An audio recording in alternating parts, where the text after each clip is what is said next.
Hi families, എല്ലാവർക്കും സുഖം തന്നെയല്ലേ? ഇപ്പോൾ ദേവൂട്ടൻ്റെ സ്കൂളിൽ ഫ്ലവർ ഡേ ആണ് ഞാൻ ഈ കാണിച്ചിരിക്കുന്നത്. അവരിതിൻ്റെ ഭാഗമായിട്ട് യെല്ലോ ഔട്ട്ഫിറ്റും ഫ്ലവർ മാസ്ക് ആയിരുന്നു പറഞ്ഞിരുന്നത്. കുഞ്ഞുങ്ങളെല്ലാം കാണാൻ നല്ല രസമുണ്ടല്ലേ ഫ്ലവർ മാസ്കിൽ കാണാൻ, ഇത് ക്യൂട്ടാണ്. അപ്പോൾ നമ്മൾ പാരൻസിന് അലോഡ് ആയിരുന്നില്ല, അവർ ഫോട്ടോസ് സെൻഡ് ചെയ്ത് തരികയായിരുന്നു. അപ്പോൾ ഇതാണ് ദേവൂട്ടനെ കാണുന്നുണ്ടോ? മനസ്സിലാവുന്നില്ല അല്ലേ? ഞാൻ കാണിച്ചു തരാമേ. ഇതാണ് ദേവൂട്ടൻ കണ്ട ഒരു പൂച്ചട്ടിൻ്റെ ഉള്ളിൽ നിൽക്കുന്നത്. അപ്പോൾ അതിൽ അവരൊരു ഫ്ലവർ കിങ്ങിനെയും ഫ്ലവർ ക്യൂണിനെയും സെലക്ട് ചെയ്തിരുന്നു. അപ്പോൾ ദേവൂട്ടനായിരുന്നു ഫ്ലവർ കിങ്ങായോ?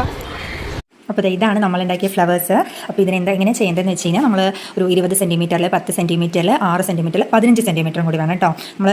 അപ്പോൾ നമ്മളിത് കട്ട് ചെയ്തെടുത്ത് കഴിഞ്ഞാൽ ഇങ്ങനെ സ്ക്വയർ ആയിട്ട് കിട്ടും. എന്നിട്ട് നമ്മളൊരു പെൻസിലോ പേനയോ ഉപയോഗിച്ചിട്ട് ഈ ഒരു രീതിയിൽ വരയ്ക്കുക. എന്നിട്ട് അതൊന്ന് വെട്ടിയെടുക്കുക. പിന്നെ നമ്മൾ ഓരോന്നും ഇതുപോലെ വരച്ച് വെട്ടിയെടുക്കേണ്ട ആവശ്യമില്ല. നമ്മളിതിൻ്റെ മുകളിൽ വെച്ച് തന്നെ അതേ ഷേപ്പിൽ തന്നെ നമുക്ക് വെട്ടിയെടുത്ത് ഇതളുകളാക്കാൻ സാധിക്കും. ഇതാണ് ഞാൻ ചെയ്യുന്നത്. അതേപോലെ തന്നെ സ്ക്വയർ വെട്ടിയെടുത്തതിൻ്റെ മേലെ ഇത് വെച്ചിട്ട് നമ്മൾ ആ ഒരു ഷേപ്പിൽ തന്നെ നമുക്ക് ഇതളുകളായിട്ട് നമുക്ക് വെട്ടിയെടുക്കാം. ഇതിപ്പോൾ ഞാൻ മഞ്ഞച്ചാട്ടാണ് എടുത്തത്. നിങ്ങൾക്ക് ഇഷ്ടമുള്ള പോലെ ഏത് കളർ വേണമെങ്കിലും എടുക്കാം.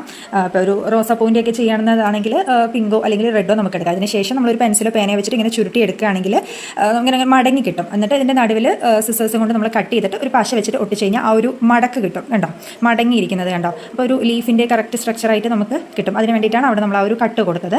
പിന്നെ നമ്മൾ ലീഫിന് വേണ്ടിയിട്ട് ഗ്രീൻ കളർ ചാർട്ട് എടുക്കുക. എന്നിട്ട് അതിൽ ഇതേപോലെ തന്നെ പെൻസിൽ കൊണ്ട് ഞാൻ വരയ്ക്കുന്ന പോലെ തന്നെ ചെയ്യുക. എന്നിട്ട് ഒരു സിസേഴ്സ് എടുത്തിട്ട് കട്ട് ചെയ്യുക. അപ്പോൾ നമ്മൾ ആ ഇതളിൽ ചെയ്ത പോലെ തന്നെ വീണ്ടും വീണ്ടും എടുത്ത് ഇതേപോലെ വരച്ച് കട്ട് ചെയ്യേണ്ട ആവശ്യമില്ല. നമുക്ക് മുകളിൽ വെച്ച് തന്നെ കട്ട് ചെയ്യാം. പിന്നെ ആ ഒരു ലേലൻ്റെ ഷേപ്പ് കിട്ടാൻ വേണ്ടിയിട്ട് നമ്മളിങ്ങനെ മടക്കിയെടുക്കുക. തിരിച്ചും മറിച്ചും നമ്മളങ്ങനെ മടക്കുക. എന്നിട്ട് നന്നായി അമർത്തി പ്രസ് ചെയ്തതിന് ശേഷം ഒന്ന് നിവർത്തുക. അപ്പോൾ നമുക്ക് കണ്ടോ നല്ലൊരു സൂപ്പർ ലീഫ് കിട്ടിയില്ലേ? ഇനി അടുത്ത് നമ്മൾ 2 കാർഡ്ബോർഡ് റൗണ്ട് ഷേപ്പിൽ കട്ട് ചെയ്തെടുക്കണം. എന്നിട്ട് അതിൻ്റെ മേലെ ചാർട്ട് വെച്ചിട്ട് നമ്മൾ ഏത് ഫ്ലവറാണോ ഉണ്ടാക്കുന്നത് ആ കളറുള്ള ചാർട്ട് വെച്ചിട്ട് നമ്മൾ ഒട്ടിച്ചെടുക്കുക. അതേപോലെ തന്നെ റൗണ്ടിൽ ഹോളുള്ളത് നമ്മൾ എടുക്കണം. ഇതാ 20 സെൻറ്റിമീറ്ററിൻ്റെ ഏറ്റവും വലിയ ഇതിലാണ് ഈ കാണുന്നത്. പിന്നെ നമ്മൾ പൂച്ചട്ടി എടുത്തിട്ട് സാധാരണ പൂച്ചട്ടി കടയിൽ നിന്ന് വാങ്ങിച്ചിട്ട് കുറച്ച് വലുത് അവൻ ഇറങ്ങി നിൽക്കാൻ പറ്റുന്ന സൈസിലുള്ളത് എടുത്തിട്ട് അതിൻ്റെ അടിഭാഗം ഒന്ന് കട്ട് ചെയ്ത് കൊടുത്തു.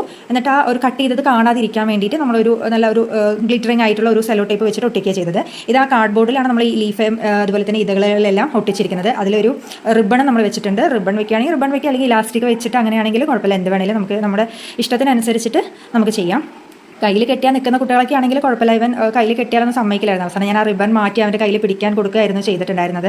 അതുപോലെ തന്നെ തലയിൽ വെക്കുന്ന ഫ്ലവർ മാസ്ക് ആണെങ്കിലും നമ്മൾ ഇലാസ്റ്റിക് ആയിരുന്നു ഞാൻ ആദ്യം വെച്ചിരുന്നത്. അതാവുമ്പോൾ നേരെ നിന്ന് സമ്മതിച്ച് തരുന്നുണ്ടായിരുന്നില്ല എത്രയാണ് അളവ് വേണ്ടതെന്ന് അറിയാൻ വേണ്ടിയിട്ട്. പിന്നെ ഞാൻ അവസാനം റിബൺ വെച്ചു. അതാകുമ്പോൾ നമ്മുടെ ആവശ്യത്തിനനുസരിച്ച് ടൈറ്റ് ചെയ്യാമല്ലോ. അപ്പോൾ അവരുടെ ടീച്ചേഴ്സിനാണെങ്കിൽ അതൊരു ബുദ്ധിമുട്ടാവണ്ടെന്ന് വിചാരിച്ചിട്ട് പിന്നെ റിബൺ വെച്ചതുണ്ട്. ഇത് ഞാനൊന്ന് തലേ ദിവസം ഒന്ന് അവന് വെച്ച് നോക്കിയതായിരുന്നത്.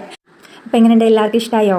ഒരിക്കലും നമ്മൾ കുഞ്ഞുങ്ങൾക്ക് ഫസ്റ്റ് കിട്ടണം ആ ഒരു ഉദ്ദേശത്തിൽ ചെയ്യരുത്. അത് അവർക്കും വിഷമാവും.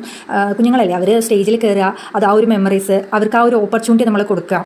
ആ ഒരു ഉദ്ദേശത്തിൽ വേണം നമ്മൾ ചെയ്യാൻ. അപ്പോൾ വീഡിയോ ഇഷ്ടപ്പെട്ട് കഴിഞ്ഞാൽ എല്ലാവരും ഞങ്ങളെ സപ്പോർട്ട് ചെയ്യുക, ചാനൽ സബ്സ്ക്രൈബ് ചെയ്യുക. Okay, thank you, by.